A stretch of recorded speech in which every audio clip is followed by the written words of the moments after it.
It's our Mariners Thanksgiving special on Seattle Sports and the Seattle Sports app. Today, we are joined by Mariners President of Baseball Operations, Jerry Dipoto. Jerry, we're happy to have you. How's it going? Pretty good, guys. Getting ready for Thanksgiving, trying to wind down the work week, maybe add a player or two. You never know. Oh, that would be if you could tell us exactly what players, or rather, Jerry, if you could have the deal done between 10 and 2 p.m. Pacific, that would be ideal. Are you a big Thanksgiving guy? I heard you're a foodie.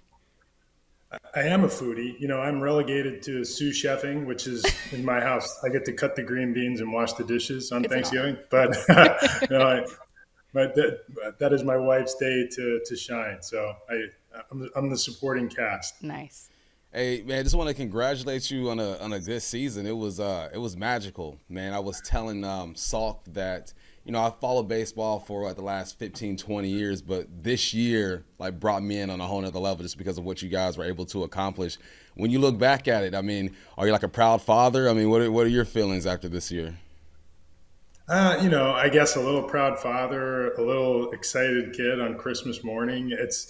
We've been writing this story for quite a while now, and I think this year was just the next step for us. And there were some bars that we needed to learn how to crawl over, and this year we figured out how to get over a pretty sizable bar. And a lot of the passersby will point to midseason when we acquired Naylor and Suarez and Ferguson at the deadline. But, it really started much, much sooner than that. And, the evolution of our team and what we were able to accomplish, this season especially, but over time is something I think we're all pretty proud of. What were one of those, if not a bar, maybe like a landmark change to the season for you? Because I always assumed one of them, to me from the outside looking in, Jerry, I thought, well, God, the series against the Yankees was tough, and then they were so resilient. They, rebounded with a great series against Detroit. You hit, the home run derby. Cal wins it. You leave with a series win against the Astros. I've always thought of that as being one of those, but what do you think? I definitely think that is one of them. Going into the All Star break, the way we played against Detroit after, really taking it on the chin in New York, and especially the way we lost the final game in New York, with Wu having a no hitter late and coughing the game up in a way that usually sticks with you for a while as a team. But we came back from it. I think another one of those moments, we had a couple of really difficult East Coast road trips in the latter part of the season, August into September, and really couldn't have played worse than we played leaving Cleveland, going into Tampa Bay, and really just getting our butts kicked. And then we went to Atlanta and we faced one of the best pitchers on earth in Chris Sale, and we lost 1-0. And I don't think there was a lower point for us in the season than there was then. And the next day we came out and, I'll call it the Julio Rodriguez game. He played a phenomenal game in every way you could. And our offense really came to life. And then lo and behold, I think we won 17 of the next 18 games and really wrote the story of this season. It all kind of came down to that moment. What are you going to do? And how are you going to respond to the adversity? And the guys responded in as big a way as you could. They just dominated for the next roughly 3 weeks. Hey, what role do you play when you do hit those tough patches? Are you the kind of guy to kind of let the players in the clubhouse figure it out? Do you make your presence felt? What's your role in all that? It varies from time to time. You will say a word or two, but more often than not, these guys are pros. They know what they're dealing with. The manager and the coaches are with the team every minute of every day. And, I think at some point the culture that you develop absorbs, those issues, and your clubhouse leaders stand up. And, I think that happened for us toward the end of our season. And, we saw the development of clubhouse leadership. Maybe more this year than any year I can remember. We've been here a long time now, and we've been blessed to have a group at the core of our team right now who grew up in our system, that we've known them since the day they entered pro ball virtually, or we acquired them very early in their major league careers. A guy like J.P. Crawford, as an example, Andres Munoz. And, but this year, the leaders in our clubhouse really evolved. And I do think that a fair bit of that was getting the right mix. Every soup requires, a little different spice. And for us, like that is where I think Josh Naylor and Gino were just phenomenal. They changed the way our team felt. And, I think the talent level obviously rose because those are two pretty awesome players. But, the group they were joining, we were pretty stacked as it was. And I think it just took us into a different stratosphere in terms of the way we felt about ourselves, what our expectations of ourselves were, and I guess the what we were willing to tolerate from ourselves. And if I take it down or narrow it down to a moment at the end of that second East Coast trip, and from Tampa to Atlanta, that's the hurdle we had to clear. What are we willing to tolerate from ourselves? And we decided we were no longer willing to tolerate getting close and walking away. We decided to just bust the door down. And that's when it got fun.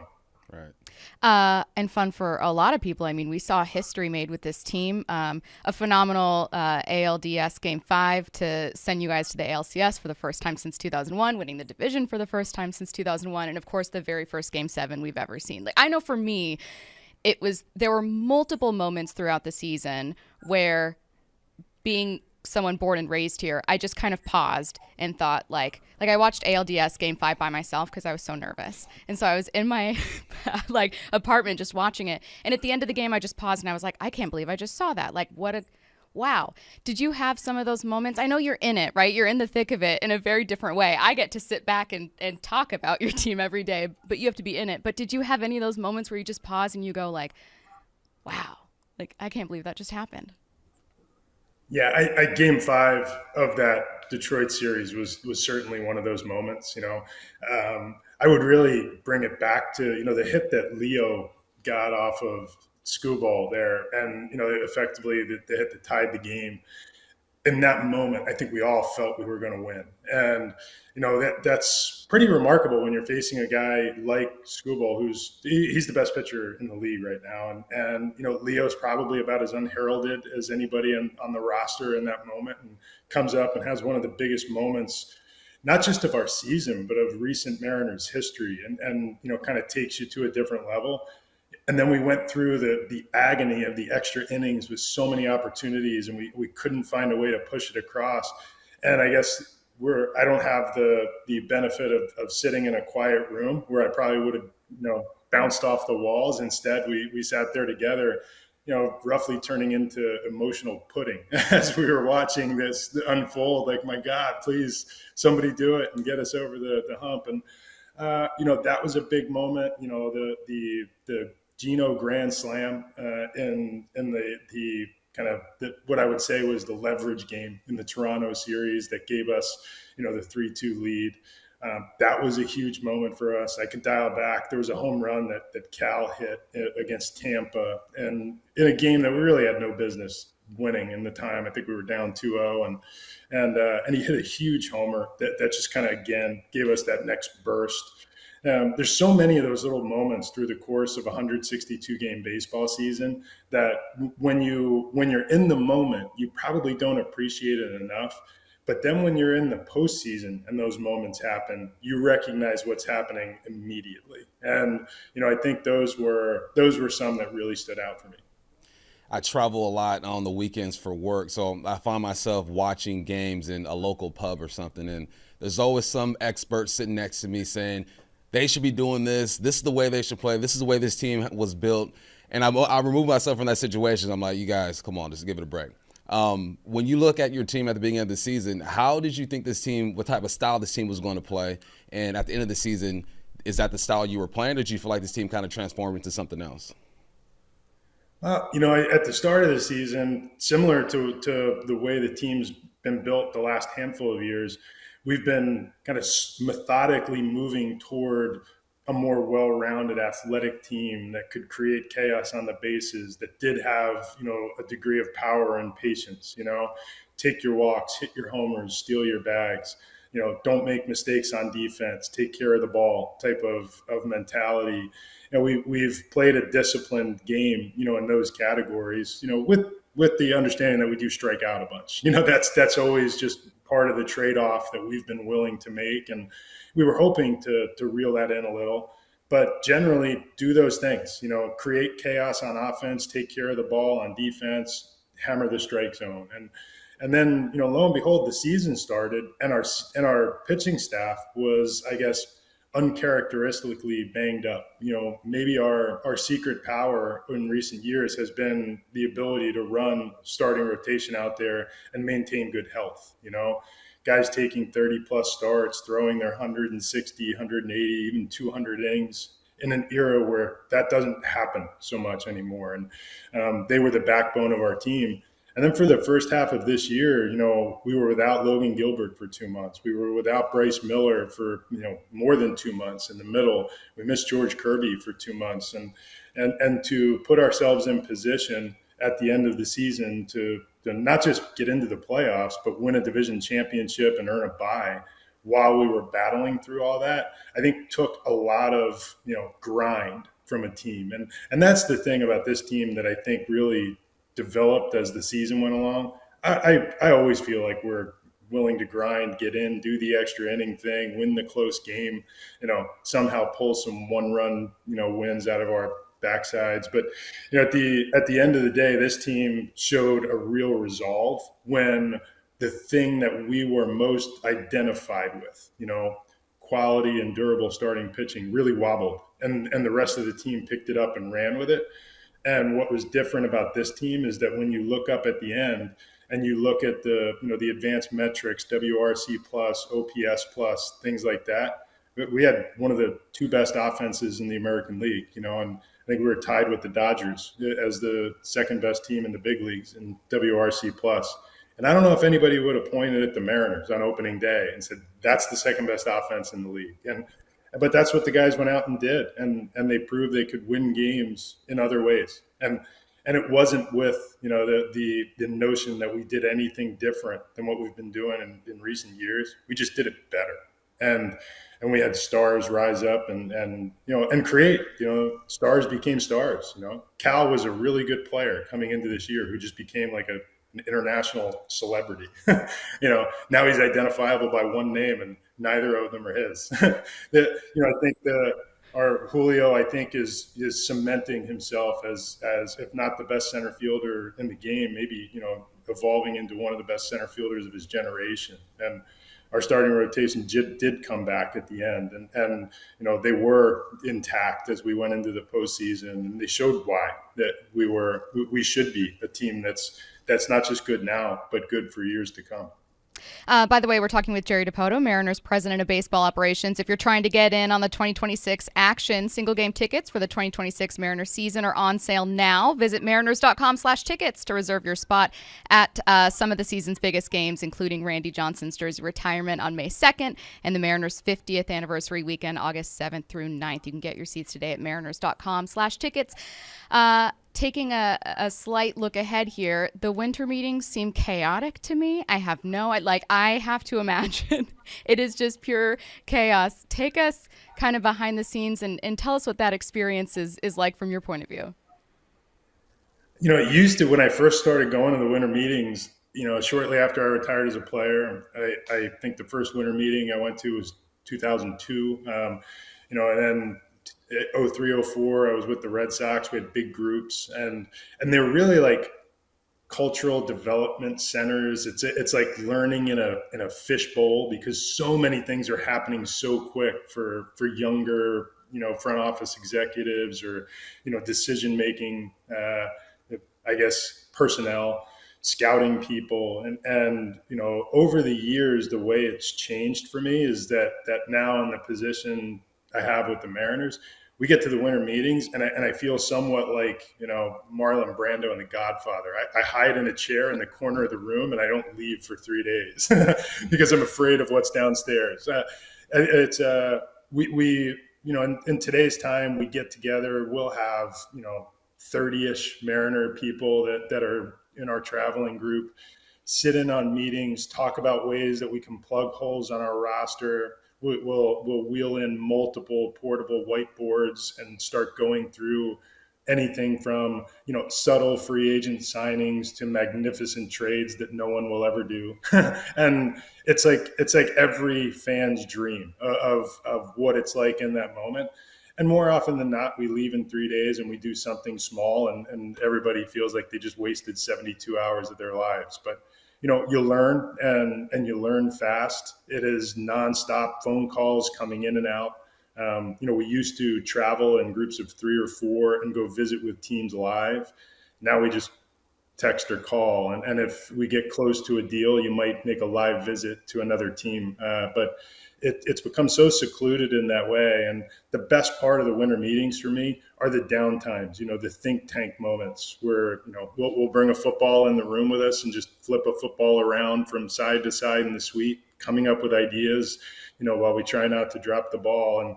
And sometimes it will devolve or kind of crash into some type of weird trivia contest, as we get late in the night and we're not getting, any incoming calls. But it's pretty awesome. I love it. It's very much like just sitting around with a group of people and you trust, and you're bouncing ideas off of one another. And inevitably somebody's going to call in with an idea you didn't think about, and that's going to keep you up till 4 a.m.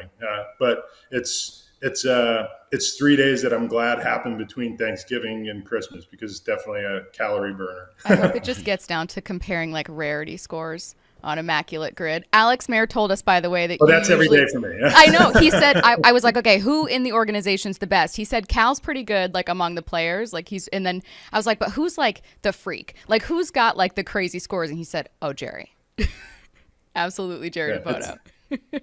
I probably spend way too much time pondering it every morning as I work through my coffee. Yep. But it's a lot of fun. I do it with some people around the league, and Alex is remarkable in his ability to drift back to like the black and white mustachioed era of baseball, where he's pulling out guys with the cake bread hats, and he's pretty awesome at that.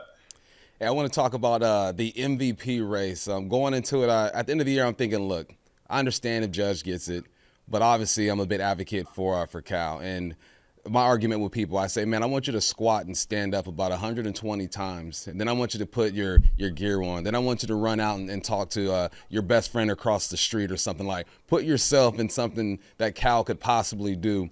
And to me, that made him the most valuable player. He did more for his team than I think anyone did in the league. When it was all said and done, just what were your thoughts around that? I'm sure you felt Cal should have gotten the award, but just how important is Cal, or was Cal, to this team, and how did you feel about the MVP race? I guess that I'm like you. I understand, that why Aaron Judge garnered so much interest. He's one of the best players of his generation. He's playing in the biggest market. He had an unbelievable year, doing things that guys just don't do. But I say that, and Cal did something that guys just don't do, that guys have never done. And, to hit 60 homers as a catcher, like you hit on all of the nuances that go with that. I think the one thing that nobody can truly appreciate, the physical demands of everything that you just described, from getting up and down and squatting for 140 pitches a night, hopefully less than that if our guys are efficient. But, I think doing all the things that he does physically, the fact that he's out there catching 125 games a year in an era where not many guys still do that or can do that. He's picking up DH days on his days down to continue to make the team better. That's all physically demanding. What is emotionally or mentally draining is that he comes to the game every day, and we'll get there. He's one of the first guys to walk through the doors. And the preparation that goes into being a catcher, taking care of 13 pitchers, being in tune with that day's starting pitcher and then 8 relievers, what each of their stuff sets do in matchups against the 9-13 hitters on the other side, putting all of that in order, remembering it for the better part of, we'll call it 10 hours from start to finish in his day, and not forgetting in the biggest moment, this is what I wanted to create between Carlos Vargas and a left-hand pinch hitter that someone might use. That's a grind, and then he does it the next day. And while the 8 relievers, are the same, the opposing lineup probably changed, and the starting pitcher is different. So, it's every day is a complete reset, mentally, emotionally. And the way I would equate it in thinking about sport is all that goes into being an NFL quarterback and preparing to play on Sunday and looking at the opposing defense and looking at Cal has to do it every day of the week. And, it's pretty fascinating because when you're looking at that many reps, it's not one pitch, it's 140. It's not caring for just yourself. It's caring for, 13 teammates. And then you have to go take your at-bats, which is, the thing that maybe he is most recognized for. But so much else goes into it. And that's, I think, there's no question he was the most valuable player in the league because of all that. You guys have an amazing farm system. And speaking of looking ahead, I'm not going to ask you, when are we going to see some of these guys? But it's, to me, a new kind of philosophical, fun conversation to have for us, at least, because you're now introducing these great prospects into a playoff-ready roster as opposed to kind of building up. And so Justin Hollander had mentioned kind of leaning on young players is always a good problem to have. I'm wondering what it actually looks like. What's the possibility of introducing those young players relatively early next year? And then how do you balance getting them that time and then leaving room for their lumps? And, we're still trying to get to a World Series in 2026. What's that process like? This is, for those of us of a certain age, I remember throughout my, my playing life, which was primarily in the 90s, the Atlanta Braves did this better than anybody. For years and years, the Yankees have done this very well. You can go out and you can make acquisitions. Each team is going to be built in a slightly different way, whether it's through draft and development, it's draft development and trade, as most of our roster is built. You don't find too many teams that are built primarily through free agency. That's where you add your difference makers that kind of change the score at the end of the roster build.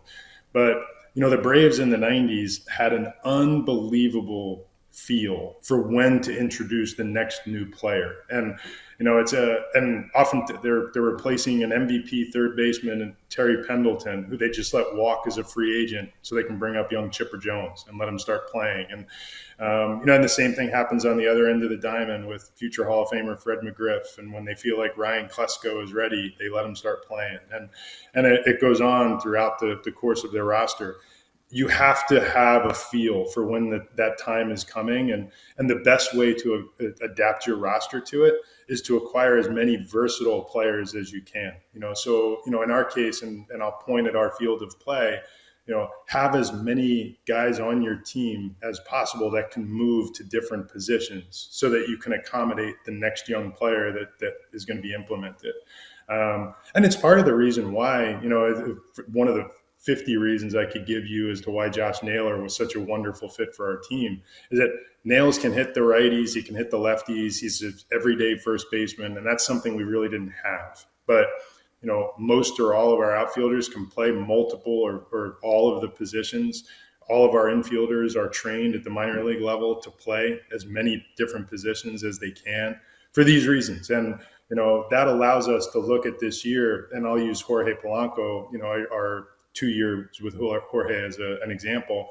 He might play second, he might play third, he could predominantly be a DH. We've now talked, in the past year about him playing some first base.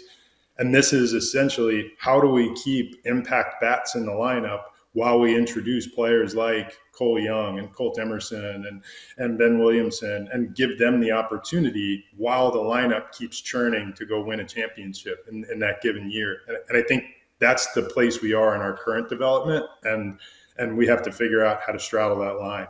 It's going to be very, very fun to watch. It's our Mariners Thanksgiving special on Seattle Sports and the Seattle Sports app. Jerry, we have so appreciated your time. We're probably speaking for Mariners fans too. Speaking of gratitude, we're grateful for this season. It's been so fun to watch what you guys have done. We know we're coming up on 50 years in 2026, and sky high expectations for a really exciting team. So thank you so much for taking the time. Thanks, Jared. Thank you, guys. Happy Thanksgiving. Happy Thanksgiving.